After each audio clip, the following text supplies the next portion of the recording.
जो उत्तर प्रदेश से लेकर के पूरा मध्य प्रदेश और महाराष्ट्र तक फैला पड़ा, ऐसे विंध्य पर्वत पे मां ईशान कोण में जाकर के विराजमान भई। काशी और प्रयाग के बीच। प्रेम से कहिए श्री राधे। यहां आगे रख दो ना, तार पहुंच जाएगा। आज बहुत पीछे रख दिया। यहां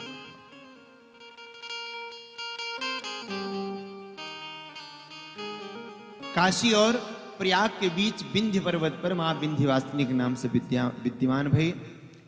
और वो हमारी इष्ट देवी भी हैं प्यारे, साक्षात मां भगवती। जिस प्रकार से वैष्णो देवी में महालक्ष्मी, महासरस्वती, महाकाली के रूप में, पिंडी रूप में विद्यमान हैं, ऐसे मां भगवती वहां पर भी महालक्ष्मी, महासरस्वती, महाकाली के रूप विद्यमान। हमारी रेणु भारद्वाज जी अभी 50-60 देवियों को लेकर के भी जा रही, काशी का दर्शन करेंगे, बाबा विश्वनाथ का, फिर वहां से मां विंध्यवासिनी भी जाएंगी। पूछ रहे थे, बड़ा सुंदर प्यारे दर्शनीय स्थल है, कभी लगे मौका तो जाइए। प्यारे मां के चरणों को पखारती हुई मां गंगा उधर से प्रवाहित होती है कि धन धन विंध्याचल के गंगा किनारा, माई चरनिया पखारत बा। माता जी गंगा के, गंगा जी माता के, भाव से सब ही निहार। मां विंध्यवासिनी का बड़ा दिव्य स्थल प्यार।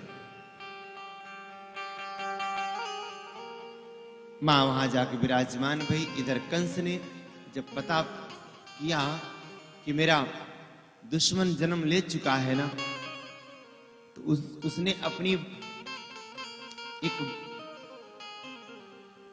दासी कह लो, बहन कह लो, पूतना को याद किया, एक अपनी अनुचर को। पूतना का अर्थ होता है पूत ना, उसके जीते जी किसी के पूत नहीं बचेंगे।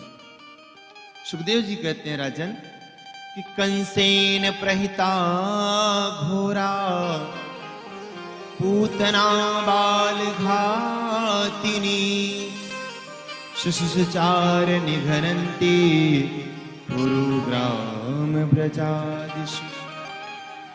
पूतना को याद किया, पूतना आई और आदेश दिया कि इस पखवाड़े जितने भी शिशुओं ने जन्म लिया है ब्रजमंडल के अंदर, सबको समाप्त करो।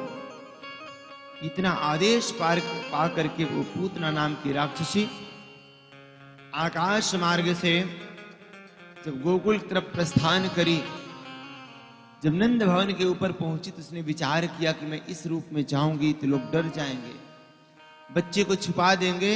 तो पूतना ने अपना सुंदर रूप बनाया।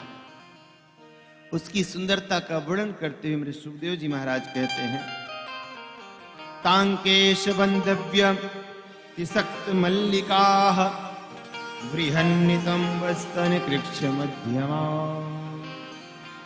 सुंदर स्वरूप जब धारण करके गई है महाराज, ऐसा देखने में प्रतीत हो रहा है साक्षात मल्लिका। मल्लिकार्जुन भगवान का दर्शन किए हो? भगवान शिव जी का स्वरूप मल्लिका कहते हैं पार्वती को, अर्जुन कहते हैं बाबा को। तो पार्वती जैसा सुंदर रूप, लक्ष्मी जैसा सुंदर रूप बना करके, खूब चेहरे पे बनावट करके भगवान की तरफ बढ़ी है। इतना सुंदर स्वरूप है कि जब ब्रजमंडल में पहुंची है तो किसी की हिम्मत नहीं पड़ी है कि एक बार पूछ लूं देवी तू कौन है, कहां से आ रही है। इतनी अच्छी पर्सनालिटी बना रखी है। प्रेम से कहिए श्री राधे। कभी कभी कोई देखने में मामूली सा लगे तो कोई उससे मजाक कर लेता है, बात करता है, लेकिन किसी किसी की ऐसी पर्सनालिटी होती है, उसकी पर्सनालिटी को देखकर हिम्मत नहीं कर पाते कि एक बार इससे पूछ ले। होता है ना ऐसा? श्री राधे। अभी आजकल बड़ा भौकाल चल रहा है, एक फिल्म आई है गदर 2, देखना भी चाहिए, देशभक्ति है, देश प्रेम करने वाली बात है। उसमें एक एंकर पूछता है सन्नी देओल से, कहता है कि कोई कोई ऐसे आपको मिलते होंगे जो कहते हैं महाराज वो नल उखाड़ने वाला जो है एक बार डायलॉग बोल दो।